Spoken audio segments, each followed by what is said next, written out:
राम राम दोस्तों, जय बाबा नीम करोली महाराज जी की। आशा है कि आपके ऊपर भी बाबा नीम करोली जी की अपार कृपा होगी।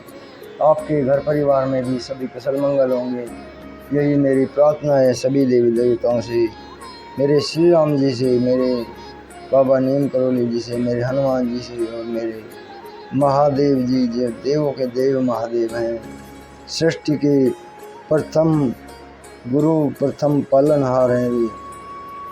हे मेरे महादेव जी, हे मेरे प्रभु, मैं आज आपकी ये शिव महापुराण कथा का आरंभ कर रहा हूँ। ये शिव महापुराण का तृतीय खंड, तीसरा खंड सती खंड है। आप इसके ऊपर अपनी दया दृष्टि बनाए और अपार कृपा बरसाएं, ताकि सभी को आपकी कृपा का धर्म लाभ मिले, आपका आशीर्वाद मिले। ओम नमः शिवाय। दोस्तों, आज मैं आपको श्री शिव महापुराण का तीसरा खंड है, सती खंड, और उसका पाठ है ये संध्या की तपस्या। इस पाठ से शुरू करते हैं। जय शिव शंकर भोलेनाथ जी। संध्या की तपस्या। ब्रह्मा जी ने बताया, जब मैं कामदेव को श्राप देकर अंतर्ध्यान हो गया, तब शिवजी भी चले गए और मेरी पुत्री संध्या दुखी होकर सोचने लगी कि मुझसे बढ़कर पापिन कौन होगी, जिसे देखकर पिता व भाई के मन में काम वासना जागृत हो गई है। इस कारण मैं स्वयं ही इसका प्रायश्चित करूंगी। संध्या ने चंद्रभागा नदी के तट पर स्थित चंद्रभागा पर्वत पर जाकर तपस्या करने लगी। ब्रह्मा जी बोले, तब मैंने अपने पुत्र वशिष्ठ के यहाँ संध्या को दीक्षा देने के लिए भेजा। वशिष्ठ जी ने संध्या को भगवान शंकर का मंत्र जाप करने को कहा, इससे तुम्हारे सभी मनोरथ पूर्ण होंगे। ओम नमः शिवाय मंत्र से ओम को बाद में लगाकर मौन धारण कर तप करो तथा मौन रखकर स्नान करके शिव जी की पूजा करो।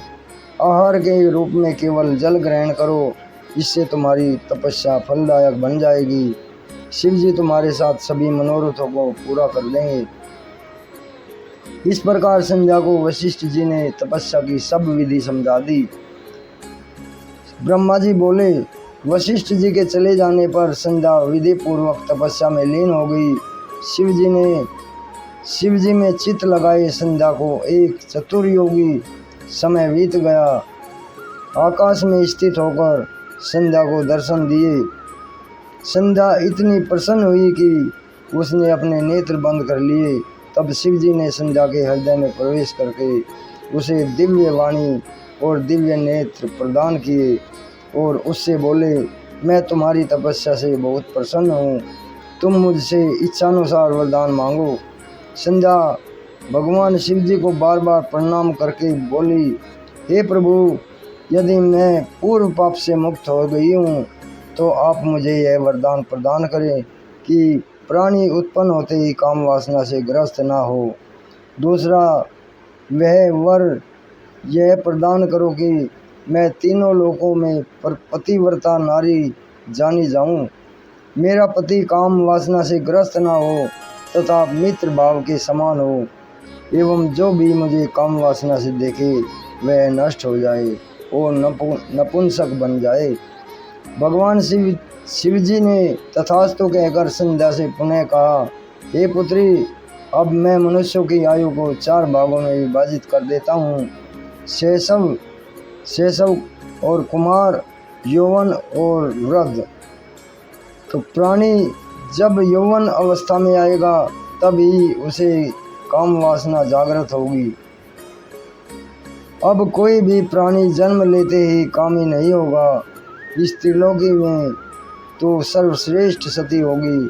तेरे पति के अतिरिक्त यदि अन्य पुरुष तुझे काम वासना से देखेगा तो वह नपुंसक बन जाएगा। तेरा पति 7 कल्पों तक जीवित रहेगा और बड़ा भाग्यवान होगा। तुम्हारा अग्नि में जलकर भस्म होना निश्चित है। देखो, मेधातिथि ऋषि 12 वर्ष से यज्ञ कर रहे हैं, तुम उनकी यज्ञाग्नि में जाकर भस्म हो जाओ। इसी पर्वत के नीचे मेधातिथि तपस्या में लीन होकर यज्ञ कर रहे हैं। तू जैसा पति चाहती है वैसा संकल्प मन में धारण करके अग्नि में प्रवेश कर जा।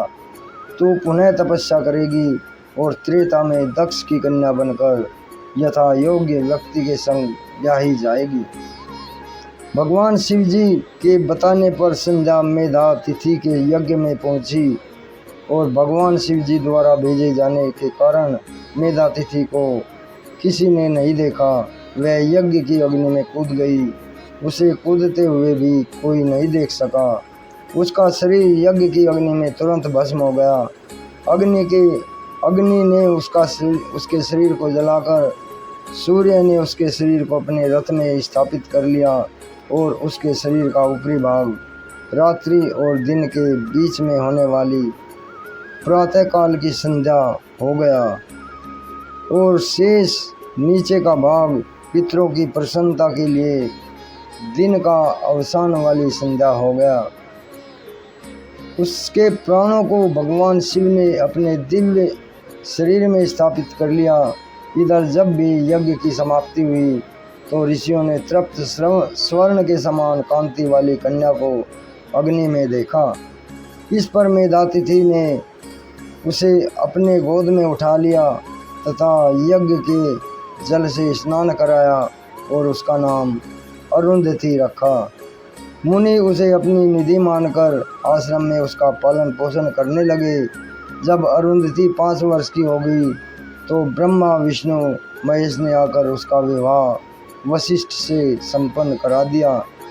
अरुंधति से वशिष्ठ के 100 श्रेष्ठ पुत्र उत्पन्न हुए। ब्रह्मा जी ने नारद को बताया, जब संध्या को देखने मात्र से शिव जी ने मुझे फटकारा था, तब से मैं शिव जी की माया से मोहित होकर ईर्ष्या करने लगा। मन में ईर्ष्या रखकर मैं मरीचि दक्ष आदि पुत्रों के पास जाकर बोला, तुम्हें पता है कि शिव जी ने स्त्री को देखने मात्र से मुझे खूब धिक्कारा है। उस घटना से मैं आज तक भी दुखी हूँ। अतः जब तक महादेव कोई स्त्री ग्रहण ना कर ले तब तक मेरे हृदय को कोई शांति नहीं मिलेगी। क्या तुम मेरे कष्ट को दूर करने में कोई उपाय कर सकते हो? हे नारद, जब मैं इस प्रकार कह रहा था उसी समय कामदेव रति सहित पधारे। मैंने कामदेव की प्रशंसा करके उनसे कहा, हे पुत्र, तुम संसार में किसी भी प्रकार शिव जी को मोहित करो, तुम्हारे अतिरिक्त यह कार्य और कोई नहीं कर सकता। इस पर कामदेव ने कहा कि मैं महादेव को मोहित तो कर सकता हूँ, परंतु स्त्री का निर्माण तो आपको ही करना पड़ेगा। इससे मैं और दक्ष प्रजापति चिंता में पड़ गए कि किसके द्वारा शिव जी को मोहित करें। मेरी चिंताग्रस्त सांसों से जो वायु निकली उससे पुष्पित ताम्रदेव वाला सुंदर नासिक वाला पुरुष उत्पन्न हुआ। मैंने उससे कहा, हे ममंथ, यह रमण का हेतु होने से बसंत नाम वाला है। इसे तुम अपना साथी समझो। इसके साथ ही तुम रति को लेकर शिव जी को मोहित करो। फिर तो कामदेव ने अपनी पत्नी रति के साथ मेरे चरण स्पर्श किए और कैलाश को प्रस्थान कर गया। वहाँ जाकर कामदेव ने प्राणियों को मोहित करने के लिए अपना प्रभाव फैलाया। बसंत ने भी उसका साथ दिया। शिव जी को मोहित करने के लिए कामदेव ने अनेक यत्न किए, परंतु वह असफल रहा। उसके सारे प्रयत्न निष्फल रहे। उसने उदास होकर मुझसे कहा, मैं शिव जी को मोहित करने में असमर्थ हूँ। कामदेव की बात सुनकर मैं चिंता मग्न हो गया। मेरे चिंतित होने पर मेरे सम्मुख विकराल गण आने को वाद्य यंत्रों को लेकर प्रकट हुए। उन्होंने कोलाहल करके मारो मारो शब्द का उच्चारण किया। वे मुझे भी मारने दौड़े। मैं कामदेव से बोला, इन्होंने प्रकट होते ही मारो मारो का उच्चारण किया है, अतः इनका नाम मार होगा। ये भी तुम्हारी सहायता करेंगे। अब तुम पुनः शिव जी को मोहित करने जाओ। कामदेव ने ब्रह्मा जी से कहा, आपकी आज्ञा शिरोधार्य है, परंतु शिव जी को मोहित करना मेरे वश की बात नहीं है। वे मुझे भी भस्म कर देंगे। ब्रह्मा जी के कहने पर कामदेव मरणगणों को साथ लेकर शिव जी के स्थान पर गए, परंतु शिव जी को वह मोहित करने में फिर असफल रहे। ब्रह्मा जी ने बताया कि कामदेव निराश होकर मेरे पास लौटकर बोले, हे ब्रह्मा जी, आप स्वयं ही शिव जी को मोहित करें। ब्रह्मा जी नारद से बोले, कामदेव के चले जाने पर शिव जी को मोहित करने का मेरा स्वप्न चकनाचूर हो गया है। मैं यह सोचता ही रहा कि क्या युक्ति करूं जिससे शिव जी स्त्री ग्रहण करने को तैयार हो जाएं। फिर मैंने भगवान विष्णु का स्मरण किया। पीताम्बर धारण किए विष्णु जी ने मेरे सामने प्रकट होकर कहा। मैंने गदगद वाणी में उनकी स्तुति की। विष्णु जी ने मुझसे पूछा, मुझे कैसे स्मरण किया है।